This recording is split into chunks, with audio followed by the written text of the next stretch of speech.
My name is Diamond Woodson. I am a student nurse at Indiana State University, and this is my presentation on emergency preparedness for severe weather in the elderly population.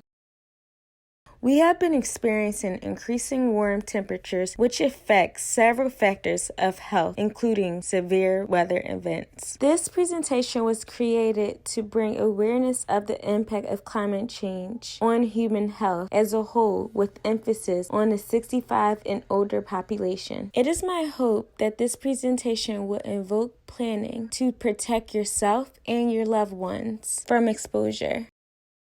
Objectives include define climate change and its effect on human health, identify risk factors that put the elderly population at risk for complications associated with severe weather, assess and identify signs and symptoms of hypothermia, frostbite, and heat stroke, identify and perform rescue measures for hypothermia, frostbite, and heat stroke. Lastly, list and perform emergency preparation measures for winter storms and heat waves. You may want to pause this video to take the pretest so that you can evaluate how much you have learned at the end of this presentation. Climate change refers to the existing change in weather averages over a long period of time. Greenhouse gases traps energy in the atmosphere, causing the climate to warm. As the climate warms, it limits access to clean air, drinking water, nutritious food, shelter. It can indirectly take a toll on our mental health as extreme weather events begin to occur, like flooding, droughts, and wildfires. Older adults are more vulnerable to extreme temperatures due to decrease in temperature regulation. The risk factors include limited mobility, decreased physical function due to diseases like osteoporosis and osteoarthritis. Chronic disease put the elderly at higher risk for complications as well, especially diseases that affect circulation and gas exchange, like cardiac and respiratory diseases. Certain medications may also put the individual at risk, along with a decrease in sensory perceptions like sight and hearing, and lastly, mental alterations. Complications of cold includes hypothermia and frostbite. As mentioned previously, the elderly has a decreased regulation of temperatures. Also, with age, your ability to feel a change in temperatures decrease.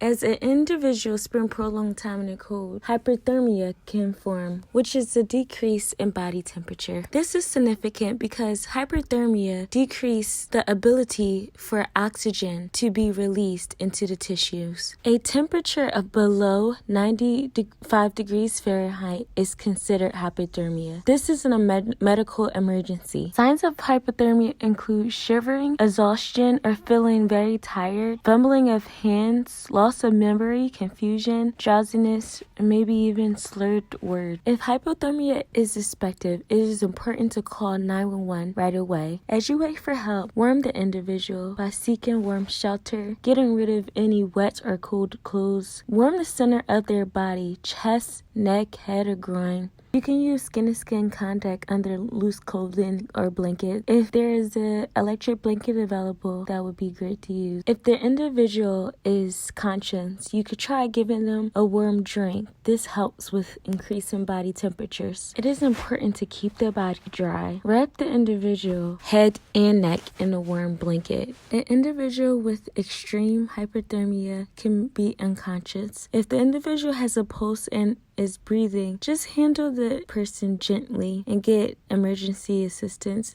as soon as possible. If the individual is unconscious without a pulse, you want to perform CPR. Keep the individual warm while performing CPR. Lastly, a lot of times victims of hypothermia who appears to be dead can be successfully resuscitated. Frostbite is injury induced by freezing, which can lead to permanent body damage and/or amputation. Early signs include redness and numbness. Late signs include white or grayish yellow skin areas, or a warm, waxy skin feeling. Interventions include seeking medical care, seeking warm shelter, immobilizing the affected body. Do not try to move or walk on an affected leg or foot. You should try to put the affected limb inside of warm water, not hot, just a warm temperature. Do not put anything cold on a limb. It would just make it worse. Do not use any heating pads or lamps or heat from the stove. The affected limb is numb and can be burnt easily. These are not substitutes for proper medical care. Frostbite should definitely be checked by a healthcare provider. The best way to prevent complications of extreme cold is to prepare for winter storms. Before the storm hit, listen to the weather forecast and check your appliances. This should include emergency food and water supply.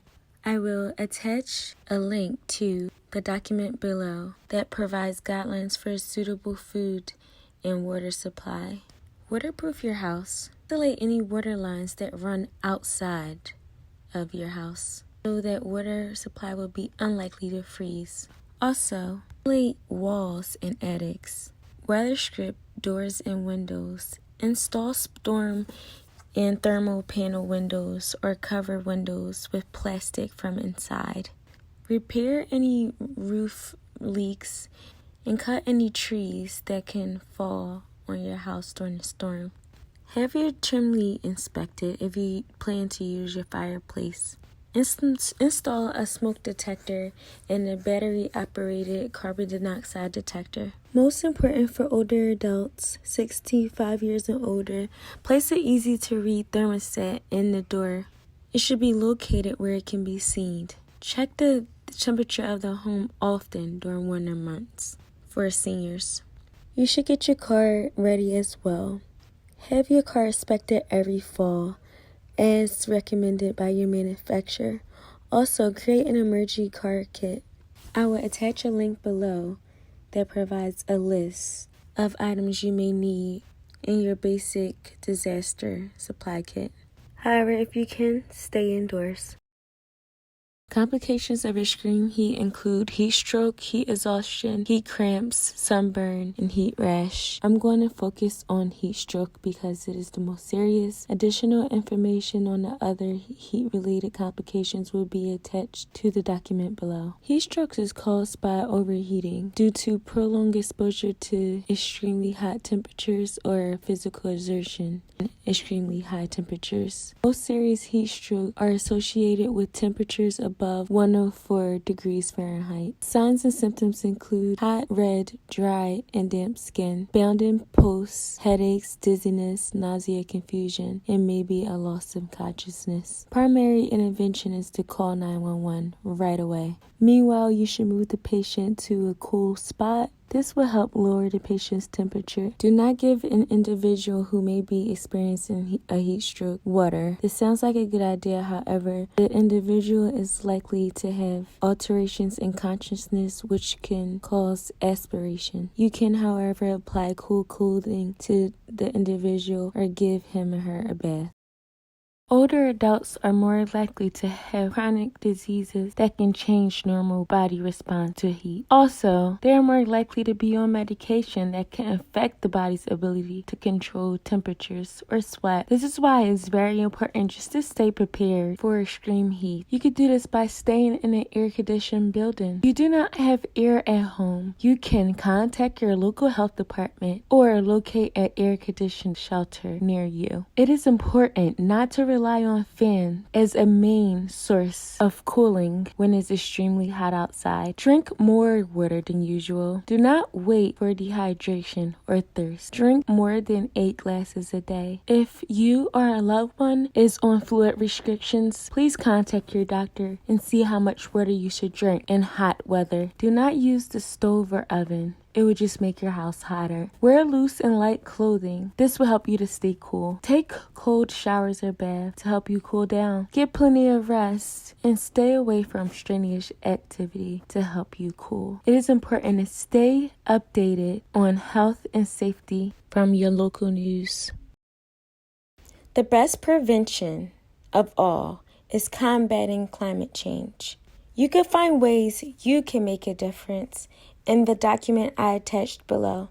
That concludes my presentation. Please do not forget to take your post tests. Enjoy.